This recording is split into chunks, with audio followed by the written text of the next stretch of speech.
কুমড়ো শাকটা আমার কাছে একটু বেশি ভালো লাগে। ডালের বড়া দিয়ে কুমড়ো শাকের মজার একটা রান্না করলাম। সকাল সকাল উঠেই সবকিছু রেডি করে নিয়েছি।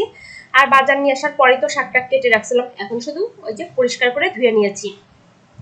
একটু বেশি করেই রান্না করব। আর এখানে আছে 2-3 রকমের সবজি, ডালের পেস্ট। এই ডালের পেস্টটা আরো 4-5 দিন আগে করা, একটু বেশি করে করে ডিপ ফ্রিজে রেখে দিয়েছিলাম, আজকে রান্না করলে শেষ হয়ে যাবে। তো আমি এখানে তেলে শুকনা মরিচ, পাঁচফোড়ন, তারপর হলো আদা দিয়ে দিলাম, ভালো করে একটু ভেজে এখন কেটে রাখা সবজি দিলাম। সবজির ভিতরে আছে কাঁচা কলা, তারপর গাজর, আলু। পরিমাণ মতো হলুদ, লবণ দিয়ে আমি কিছুক্ষণ এইভাবে ভেজে নেব। বিশেষ করে লাউ শাক আর কুমড়ো শাকের ভিতর যদি বলা হয় যে কোনটা বেশি ভালো লাগে, তাহলে বলবো কুমড়ো শাকটা আমার বেশি ভালো লাগে। তো যদিও বাজারে হলো কুমড়ো শাকটা খুব কম পাওয়া যায় বলা যায়, লাউ শাকটা বেশি পাওয়া যায়। তো সেই দিন দেখার পর তো নিয়ে আসা হয়েছে, আমি বলছিলাম নিয়ে চলো। এখন শাকটা দিয়ে দিলাম, ঢেকে দেবো, একটু পরেই একদম কমে যাবে। আজকে সকালের খাবার ভাত আর এই কুমড়ো শাকের তরকারি।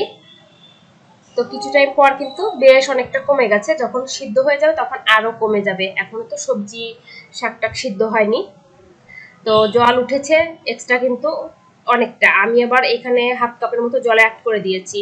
আর ডালের পেস্ট এখন হলো হলুদ আর লবণ দিয়ে মেখে নেব। তো বেশ কিছুক্ষণ রান্না করার পর সবকিছু যখন সিদ্ধ হয়ে গেছে, আমি চামচের সাহায্যে একটু এইভাবে ম্যাশ করে দেব। কুমড়ো শাক কিন্তু ভর্তা করলে অনেক ভালো লাগে, বেশি করে রসুন, তারপর ঝাল, কালো জিরা দিয়ে অনেক ভালো লাগে। তো দেখা যাক, একদিন করলে করতেও পারি।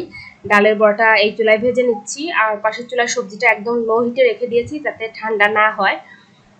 ডালের বড়া করি বা পেঁয়াজও করি, বেশি টাইম এই মুসুর ডাল দিয়েই করা হয়। ডালের ভিতর মুসুর ডালটাই সব থেকে বেশি ভালো লাগে। মুগ ডাল খাওয়া হয় বা বড় ডালও খাওয়া হয় কম, ওই শুক্রবারে বা যেদিন নিরামিষ খাওয়া হয় ওই দিন আর কি।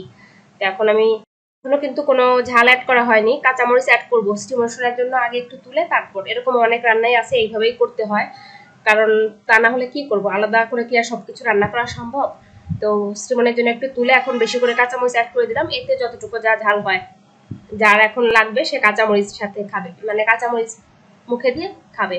আর কাঁচামরিচ ওই যে ভাতের সাথে খেতে আমরা বরং ভালোই বাসি। এখন ডালের বড়াটা অ্যাড করে সামান্য একটু চিনি অ্যাড করে দিয়েছি, তারপর নামিয়ে নিলাম। রান্নাটা কিন্তু ভীষণ মজা হয়েছিল, দেখে তো বোঝাই যাচ্ছে। যদিও এই শাকটা সকালে রান্না করা হয়েছিল, সকালে দুপুরে খাওয়া হয়েছিল, তারপর বেশ অনেকটা ছিল রাত পর্যন্ত। রাত্রে যখন খাবার খেতে গিয়ে দেখি দেখি শাকটা নষ্ট হয়ে গেছে, অনেক গরম, তারপর আবার শাক, সকাল সকাল রান্না। আমি খাবার খাচ্ছিলাম দুপুরে শাক দিয়ে ভাত, সকালের উদ্দেশ্যে রান্না করা হলেও আমার আর সকালে ভাত খাওয়া হয়নি। তো যাই হোক, চলুন আজকের ভিডিওটা এই পর্যন্ত। সবাই ভালো থাকবেন, আজকের মতো টাটা বাই বাই। নতুন কোনো ব্লগে আবার আপনাদের সাথে দেখা হবে।